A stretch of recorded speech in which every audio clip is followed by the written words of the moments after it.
Revista Responde. Como criar seus filhos.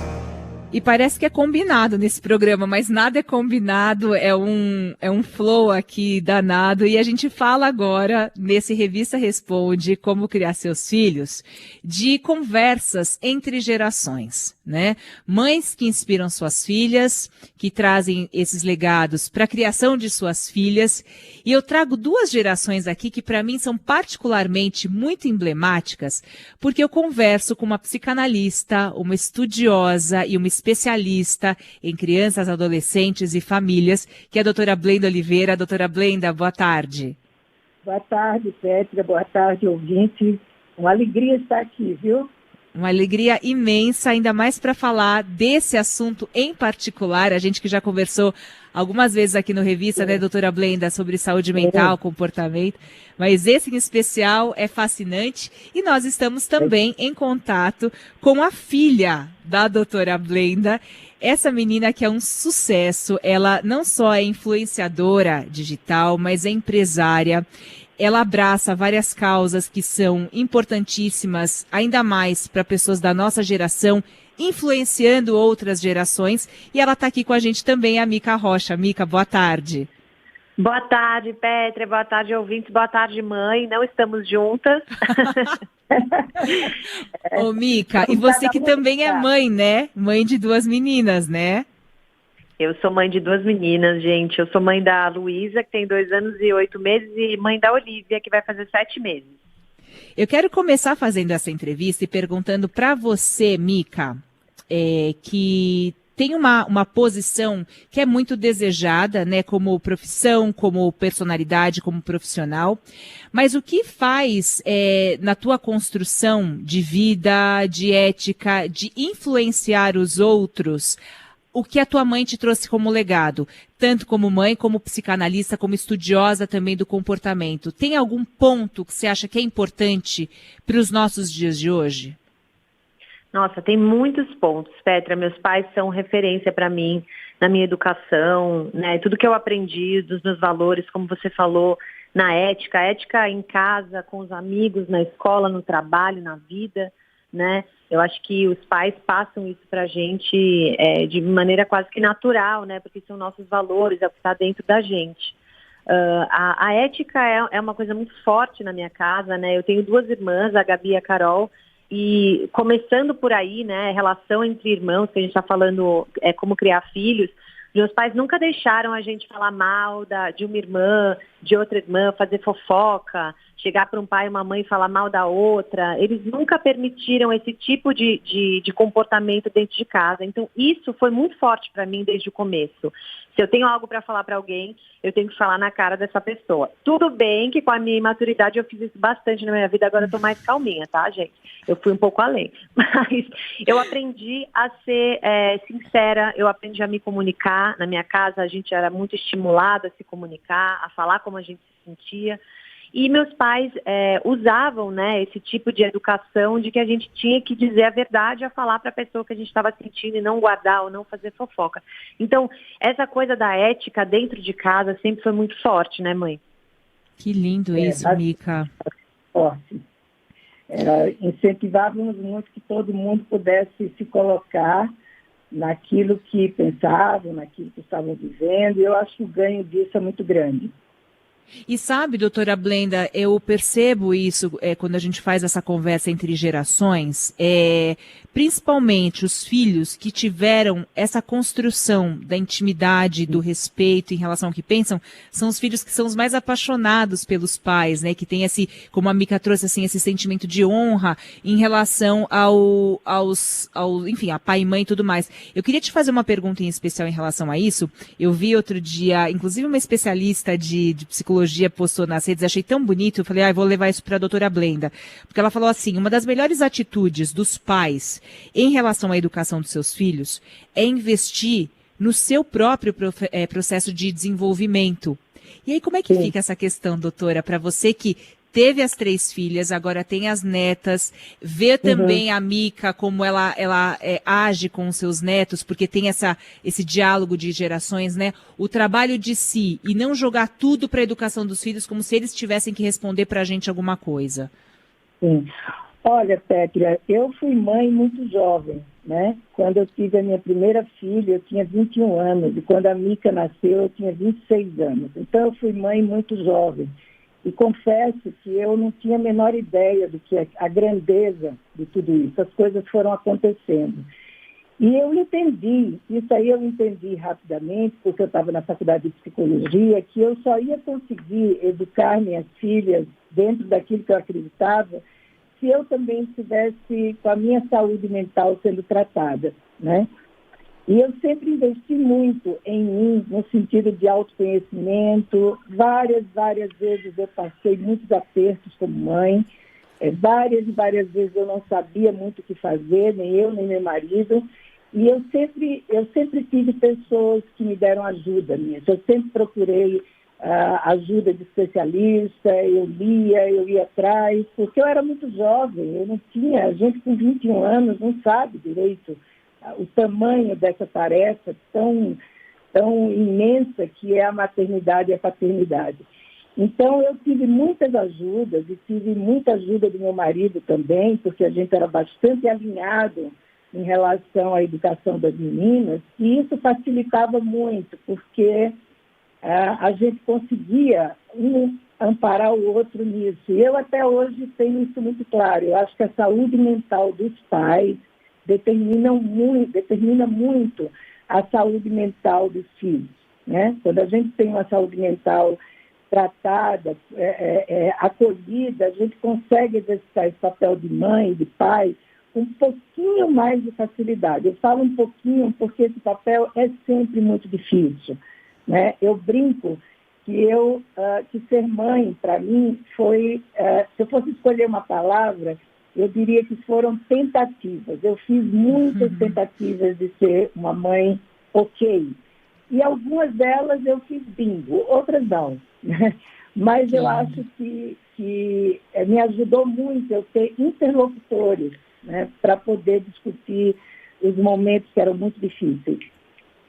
Isso é muito legal, Mica. Como é que você vê o teu desempenho, vamos dizer assim, a tua expectativa? Porque eu acho que muito da nossa geração teve, talvez a doutora Blenda também possa falar sobre isso, uma idealização sobre a maternidade, né? E aí a vida real, eu acho que isso também vem muito em meio à questão da cultura da internet, da cultura dos exemplos e tudo mais. Você sente que quais são os seus desafios principais e talvez qual a sua maior diferença em relação à sua mãe no educar, né? Você sente que tem ou vocês são semelhantes? O que você percebe em relação a isso?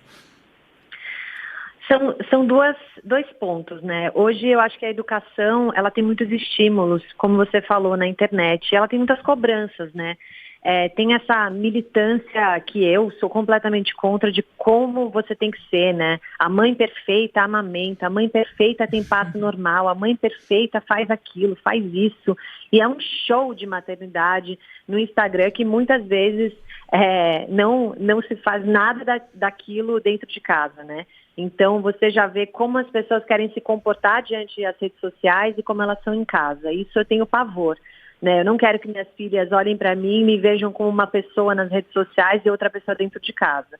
Claro, nas redes sociais você está trabalhando, ou você está mais bem-humorada, né? Ou você está falando de algum assunto, mas você não deixa de ser quem você é. Então isso para mim é muito importante. Eu acho que a minha mãe exercia esse papel muito bem. Ela era o que ela era, sempre foi, né? Com muita personalidade. Ela sempre foi uma mãe que ela não era diferente na frente dos outros e com a gente ela era uma outra coisa. Então eu tento também mostrar para as minhas filhas que a gente é o que a gente é, né? E que a gente não precisa se fazer, colocar uma persona e se fingir de uma coisa, porque como você falou, eles são esponjas, né? Então tudo que eles assistem dos pais, eles reproduzem. Então, essa verdade eu quero trazer desde sempre. Claro que ser de verdade traz dores, né? A minha mãe pode falar muito bem como psicanalista e como pessoa. Pétria, você provavelmente também sabe muito bem disso, que quando a gente é de verdade, a gente acaba desagradando, né? A gente não vira aquela pessoa que todo mundo ama, que a gente quer, né? Que todo mundo goste da gente, mas a gente se aproxima da nossa essência. Eu fiz terapia por muitos anos e meu terapeuta falava isso demais para mim. Quando você perceber que você está se afastando da sua essência, você não está de verdade, né? Alguma coisa precisa ser resolvida. Então isso eu levo para a educação das minhas filhas. Aprender a nomear os sentimentos delas e elas serem quem elas são. São muito pequenas ainda, mas eu trabalho nisso, né? É importante. Minha mãe é muito importante. Muito importante. A tua mãe falou... A tua É. mãe falou uma palavra, ela falou assim, olha, eu acho que para mim ser mãe são tentativas, né? Você percebe isso também?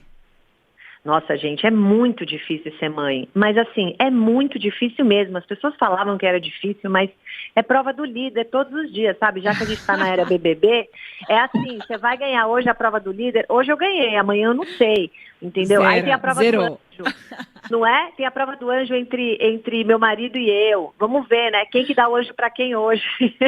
Então, assim, eu acho que é uma batalha diária de educação. Porque educação, adoro essa frase, se você percebe que tá fácil, tá errado. É né? isso mesmo. Não é? Você tá Genial.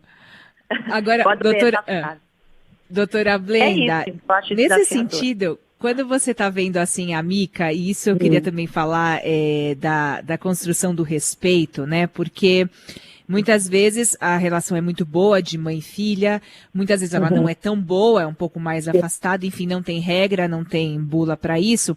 Mas como que se dá, eu quero saber de vocês duas, nessa relação, por exemplo, você tem as suas 3 filhas, a Mica, por exemplo, tem as dela agora, para não atrapalhar o processo dela também, né? Porque acho que muitas vezes os avós ou as avós podem querer também dar dicas e como é que funciona também essa nova construção do respeito da educação nessa nova fase, quando as filhas os filhos e as filhas começam a ter filhos também?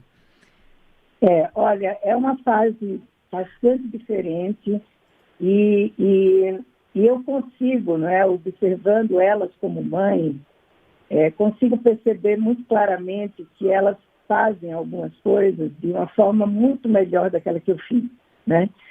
E eu fico muito satisfeita, porque elas estão em outra edição, quer dizer, é uma outra geração, e ao mesmo tempo elas também aproveitam todo o legado, né? Então, eu procuro, Pétria, não me meter na educação que as minhas filhas dão aos filhos. Eu procuro, às vezes elas me pedem ajuda, e aí eu dou. E às vezes, como vó, vejo que elas estão brigando um pouquinho com os meus netos, na verdade, eu fico com pena e termino dizendo para elas, não briga tanto assim, entendeu? Deixa um pouquinho. E aí elas dizem para mim, mãe, você fazia a mesma coisa. Eu falei, claro. Pois é, mas agora eu sou vó, né? Eu sou vó e eu não sou mais mãe. Então, eu não sou uma avó, acho que a Mica vai poder falar melhor sobre isso, eu não sou uma avó que me meto de jeito nenhum na educação. Mas, às vezes, eu não me seguro muito, entendeu? E aí eu dou uns pitacos de vez em quando. Mas nada que vai atrapalhar a educação delas, né? Mas eu, assim, fico muito satisfeita de vê-las podendo ser mães com tanta alegria, com tanta satisfação. Então, eu acho que esse é um legado como pais que a gente passa para a próxima geração, como os meus pais me passaram também. A importância da família, a importância de cuidar dos filhos, como elas cuidam. Que lindo. E tem essa certa medida, Mica? Como é que é essa construção? Ou até a cobrança, às vezes, de pensar, poxa, minha mãe foi tão bacana, eu tenho que ser boa também, não sei.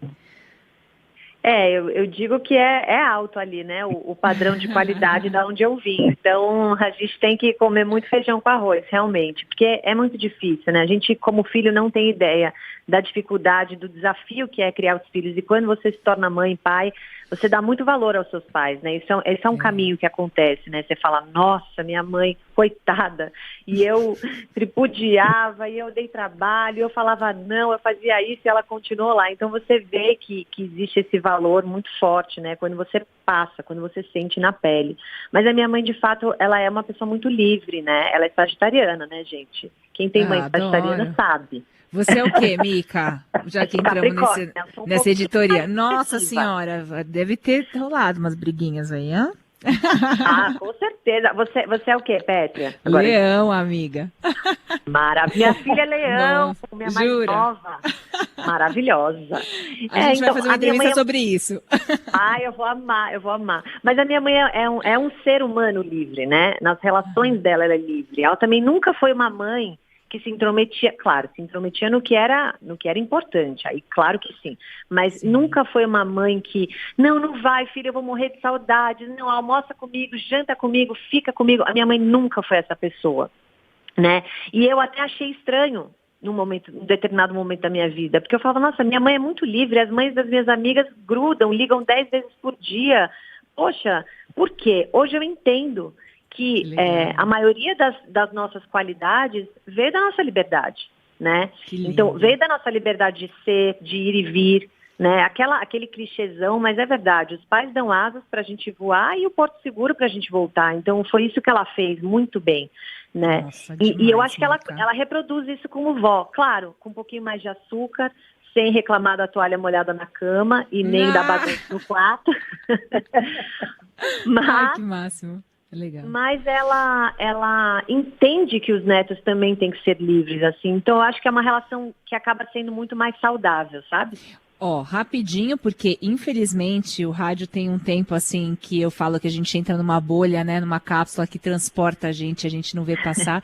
Eu quero só uma palavra rápida, uma última palavra da Mica e uma última da doutora Blenda, que eu tô aqui louca para fazer também, mas para a Mica primeiro, diante desse mundo nosso, Mica, tão desafiador mesmo, bizarro, a gente tem esses medos até das próprias redes, você está muito nas redes, você trabalha com isso muito bem, tem algum receio, vamos dizer assim, não receio, mas assim, algum ponto de atenção que você como mãe de 2 meninas hoje já se prepara, até nesse sentido que a doutora Blenda falou, se preparar, né, para educar, tem algum ponto em especial?